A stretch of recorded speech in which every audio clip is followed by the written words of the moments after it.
All the way from the Philippines, Dr. Rico Villanueva joins me today on the Stone Chapel podcast to talk about the tragic loss of lament. On any given Sunday, 1/3 of your congregation is in a season of disorientation, hardship, trauma, grief. And also, 1/3 of the biblical Psalms are laments, not to mention what we find in books like Lamentations and Job and other places. So why have we opted not to mourn with those who mourn, like Paul says? The Stone Chapel podcast is part of the Church Leaders Podcast Network. The network is dedicated to providing resources to help church leaders think through the challenges they're facing today in and with and sometimes against culture. You can learn more about that at ChurchLeaders.com/podcast network. Dr. Rico Villanueva flew halfway around the world to join us at the Lanier Theological Library for a weekend lecture. His title is Tragic Lament.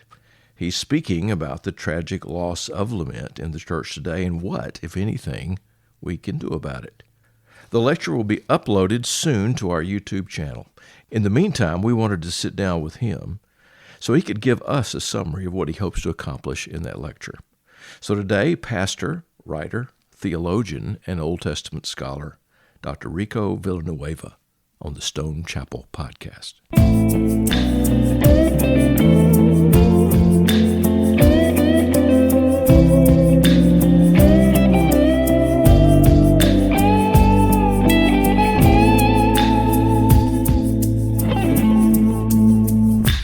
Hi, I'm Rico Villanueva, the Regional Commissioning Editor for Langham Publishing. Dr. Rico Villanueva, good to see you. Welcome to the Stone Chapel podcast. Thank you. I'm going to call you Rico. Your real name is Federico. That's yes, your full name, right? Federico. Yeah. But I'm going to call you Rico because I feel like we're friends. And I like Rico. It means rich as well. Oh, it does. Okay. In Spanish. Yes. Well, you are rich. You are rich in a lot of ways. All right. So you're here to do a lecture for us at the Lanier Theological Library called Tragic Lament. And we'll be talking about that a little bit in just a minute. But before we do that, let's talk a little bit about you. For those who don't know you, tell us, who is Rico Villanueva? So I am a Filipino. I studied Old Testament, and particularly my area of expertise is on the Psalms of Lament, the not-so-happy bits of the Psalms. Okay. Not the praise, but the lament. Yeah, and part of it is because of, first, my personal experience of depression. Second, my pastoral experience where I saw in my 10 years of being a pastor that we only sing happy songs all the time, even in the midst of the sufferings. That's why that led me to the lament. Now, you've published some in that regard, too, as well, right? Yes. So my PhD dissertation was published by Brill. It's entitled The Uncertainty of a Hearing, a Study of the Sudden Change of Mood in the Psalms of Lament. Okay. Yeah. And then I published a more pastoral version of that entitled It's Okay to Be Not Okay, the message of the Psalms of Lament. And, there was a very famous book in the United States published, I'm Okay and You're Okay. Yep. Which you probably have seen at some point, but it's okay not to be okay. And that's an important message that people need to hear in churches. Now, tell us about your family a little bit. So I'm married. Her name is Rosemary, my wife's name, and I have 2 children grown up. My first is a son, Emir, and my daughter, Faye. All right, great. And they live close to you? My daughter is still with us, and my son is within Manila itself. Okay. I live, by the way, in Manila, just outside Manila. Now, Manila is a big city, right? It is very big. How many millions of people are in Manila? Maybe just 20 million. Oh, that just 20. Yes. Okay. Yeah. That's, I don't know. Maybe that's the size of New York City or maybe Los Angeles here in the United States. I don't know. Yeah. Well, we're just delighted that you're here. We've been looking forward to this for a long time. I heard you speak at the Institute for Biblical Research meeting, and I think it was San Antonio a year or so ago. And I was really impressed with your presentation. I was impressed with the depth of which you were sharing and so many things there. But we wanted you to come and just be a part of this conversation tomorrow evening at the Lanier Theological Library. Now, let's talk a little bit about the title, Tragic Lament. What's the big idea of your lecture if you're starting with the idea of tragedy and lament? In this lecture, I will be talking about one of the main reasons why there is a continuing loss of lament, which I call tragic. Brueggemann calls it costly. But I think with all of the things that's happening and yet there remains no lament, it is tragic. And the reason why there is a tragic loss of lament is because we have neglected the tragic in the lament. In order to recover lament, we need what I call the tragic laments. That's the main thesis of the presentation. I'm thinking about Psalms, first of all. Yes. There's a book called Lamentations that we probably should think about as well. There are passages in Jeremiah that are very lamenting, as it were. But a lot of your work has been in the Psalms. Of all the Psalms, it seems like lament is one of the biggest category. 150 Psalms. How many of those contain lament? The scholars count it differ in details, but generally it's about a third or more than a third of the Psalms are lament. And that's a lot. When you think about the tragic loss of lament in the churches these days, and you think about the fact we need to recover the idea that there is tragic in life. Yes. There are tragic things that happen. And yet when people, at least in the United States, I don't know about the Philippines, when they go to church, they just want to be happy. They want everything to be okay. It's the same in the Philippines. I think everywhere, as humans, we have a song in the Philippines, laugh at your problems. You just want to be happy when you go to the church. But then we all go through experiences in our life which are really, there's no resolution whatsoever. How do you deal with that? And that's where the tragic laments come in. It creates a space for those whose experience is hurt instead of joy, death instead of life. So they're very, very important because we tend to not just ignore but exclude, deny these realities. And understandably be so, because it's not easy to confront them or embrace them. We just deny them. But then, as a result of that, we live a life of continuous denial. And that's why many of the worship in the churches, I would say, is shallow because it has not been to the depths. It goes to the heights. Yep, they want to It goes to the mountaintop, right? But it doesn't get down deep into the valley, right? That's why there's no depth, shallowness. And many of our worship don't get deep enough. That's why we don't experience the real heights, the joy, the praise, Without the lament, there's no joy. When there is a tragedy, let's say a national tragedy, and the one that comes to mind in the United States was what we call 9/11. It was when these planes flew into the buildings in September the 11th, 2001. George Bush was president. He hadn't been president very long. And thousands of people died. And there was a national, maybe even an international grief I remember that went around. We seem like we can do that then, but we really can't do it for the things that often matter for people in life, their lives, when it's not a national tragedy. So do you have any prescriptions for us? What do we need to do? Is there stuff that we need to do in order to recover lament in our churches? Yeah, one of the things that we need to do is to really consider seriously the laments which do not have a resolution at the end. And because some do. Many do, actually. Okay. Well, so we need to look at those that where there's not a resolution, where everything doesn't turn out. Yes, a common movement in the lament is from lament to praise. So, for example, Psalm 13 would begin with, "How long, O Lord?" But then at the end, but I trust in you. I will be joyful. I will sing. So there's a vow of thanksgiving at the end.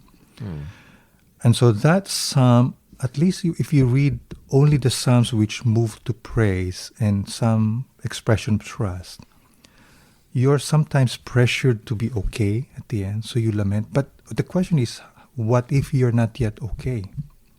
Now you need the psalms like Psalm 88, which begins with, my God, my salvation, I cry to you. And he cries, he laments from beginning to end. And there's no, hope. Actually, it ended with the word darkness.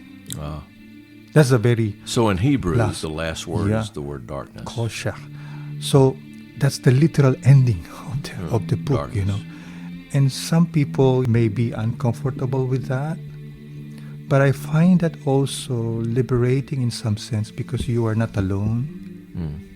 When you haven't experienced the sort of solution, the answer, the joy that you're looking for, it's okay. I'm not saying that it's a good place, it's an enjoyable place, but it's a place that we experience more the depth, the pain, and the humanity of the Psalms itself, of the lament. So that one, and also Psalm 39, which ends with, Lord, look away that I may smile before I go and I'm no more. So if Psalm 88 ends with darkness, this one ends with non-existence. Yeah. Wow. Those are tragic laments. Yeah, those are. Yeah. And there are tragic moments in life. I mean, you described it earlier, and I've heard the term horrendous evil, and that is the evil that happens in our lives for which there is no explanation. Yes. Nobody can say this is why this happened, And people may try, but we realize at some point that it's hard to find. I think of something like the Holocaust. How do you answer that? How do you say that? I mean, how can we deal with that kind of evil that's in the world? And there are other examples. There are smaller examples, of course, but that's just one of the greatest, most tragic examples of recent history back in the 1930s and 40s. Yeah, the presence of radical evil, the presence of unexplained things like unfair, unjust, and you don't have. The tragic laments are very helpful because one of the biggest things that we need, according to Rowan Williams, is how to speak of failure and suffering without lying, comfortably lying, and denying. It's not easy to speak about these things, That's why I think here's where the Bible, particularly the Psalms, the Scriptures, help us, particularly in dealing with the tragic, particularly Psalm 39 and Psalm 88, and those Psalms which move the opposite direction from praise to lament, such as Psalm 9 and 10 and Psalm 40. We need this because they speak about realities. They help us articulate, give voice, confess, because we are not good in confessing failure, isn't it? Or defeat. It's the hardest thing to confess, isn't it? That, gosh, I've failed. It's all darkness. It's all... Oh, yeah. And it's hard sometimes to completely explain. So there are those lament psalms that start with lament and end with praise. Yes. And there's a number of those. I think of Psalm 22, which is the one that... The famous that one. Is the famous one, my God, why have you forsaken me? That's how it starts. But then it ends on a different note, and we'll let people go and read that psalm. And then there are psalms that begin with praise and end in lament. So when I think about the songs that we sing in our churches today, they don't do that. They don't start with praise and end with lament. They don't start with lament and end in praise, right? We don't have many that are about lamenting because we want this positive, and we want to express the idea that everything is great. My life is great. My family is great. My health is great. We want all of that. And that's how we talk to one another. At church, somebody might say, well, Rico, how are you? And you would say, fine, right? Does that happen in the Philippines? Yeah. Okay. I'm okay. Okay, I'm okay. Yeah, I'm okay. Where is the space where we can say, my life is falling apart. My maybe it's my family is falling apart, or I've lost my job and I'm going to be running out of money soon. Yeah. How do we talk about those things? But what I hear you saying is that the Psalms give us some language to do that. Yes. Is it in translation as well as in the Hebrew? Do we all need to learn Hebrew first? Well, if we have the opportunity, I think the original language still, some of it are lost in the translation. But the beauty of the poetry of the Psalms is it gives you images, isn't it? I mean, for example, one image would be the movement from praise to lament. Wow. I mean, imagine that, picture that in your mind. Yeah. I mean, we can say, I'm not okay today, it's terrible, but I'm okay, but the Lord has been good. But the movement from praise to lament is not like that, Psalm 9 would begin with, I will give thanks to the Lord. But then in the middle it says, why, O Lord, do you stand far off? Why do you hide yourself in times of trouble? From Thanksgiving, Psalm 89 as well, the big psalm, would begin with thanksgiving, but then at the middle somewhere, or past the middle, he says, but you have rejected, you have spurned your promise and so on. And one of the things that biblical scholars have not paid attention to, have not highlighted, are the opposite movement. I think part of it is because we tend to read into the text our own culture. For example, yes. For example, in Western society, you have a movement from problem to resolution, like a progress, enlightenment, Yes, so sometimes we read that into the text. There should be a resolution at the end. Well, not everything is like that, And that's all right, because that's life, actually. You may not accept that, but that's the reality. And some of the Psalms move from praise to lament deliberately for a purpose. For example, Psalm 9 and 10 has to move from thanksgiving to lament in the light of the oppression of the weak and the poor. Psalm 10 speaks of the powerful, wicked man hounding the weak, the innocent, oppressing, murdering. And in the light of that, he asks God, why do you stand far off? Yeah. Yeah, and you let that happen. Yeah. Why do you let that happen? So you talk about the Holocaust, for example, or genocide, or any experiences like that. Or even in smaller scale, the loss of a family member, so unfair. You just couldn't explain, Yeah, beloved child that you lost, or spouse, let's say. This is what life consists of, isn't it? And your work has been very good for us to enlighten us about the need to embrace that whole tradition, that whole full third of the Psalms. There, that if we read them, we recognize that they should be read probably out loud. They should be read out loud to God. Yes. Under best circumstances. We need to learn to do that too in our churches. One of the great traditions from our country are the spirituals. Yeah. The songs that came out of slavery here. They very often express some sense of hope. And it did so very much in the sense of Scripture as well. I know we sang them, growing up, and we sang them in church. We didn't always know that it was a spiritual, that it started with that. Right. But we came to understand at some point that these are born in slavery, born in fear and pain and doubt, and all crying out to God, don't turn a blind eye. Come and save us. Come and save us. And that's what it's about. Dr. Rico Villanueva, thank you for being with us today on the Stone Chapel Podcast. We look forward to your full lecture, and we'll have details about that in the show notes. Thank you also for this privilege. Thank you, David. Now, what would church worship look like if we included elements in it that would give voice to brokenness and trauma and loss? That is being felt by nearly 1/3 of a congregation on any given Sunday. How would lament shape our prayers? How would lament affect the choice of Scripture read and preached? Who's writing music of lament these days for congregational song? All these are good questions. You can check out our show notes for some of Rico's books and see if there are some practical suggestions there. And by the way, there are. Thanks to my wife, Kathy Capes, for serving as our audio editor. Thanks to Phil Keggy for our music. Thanks to Jana Firestone and Jessica Mauser for their help in putting this podcast together. Podcast is made possible by the good people at the Lanier Theological Library in Houston, Texas. Next week, another great episode coming your way. I'm David Capes. Thanks for listening.